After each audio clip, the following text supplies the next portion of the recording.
LTO San Jose Occidental Mindoro. At So- same time, Your Honor, Mr. Ted, pati yung LTO, kausap ko rin. Same.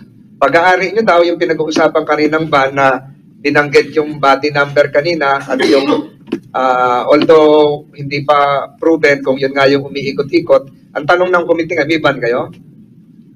Yes, Mr. Chair. Kailan daw ko po nangyari, Mr. Chair? Hindi, ito nga, ang ano ngayon, pinatutunayan na sa inyo nakarehistro. Opo, sa akin Yung nga van. po. So may Opo. van kayo, nag-ano kayo for hire. Hindi po. Ano tong van na to? Personal na gamit Yes nyo? po, Your Honor. Ayun. Ito ba yung van na lumabas sa Yes litrato po, kanina? yes po, Your Honor. Yung katabi ni ano, Yes habang po. nagtatapon ng basura? Opo, yes, Your Honor. Ayun, so yun yung van.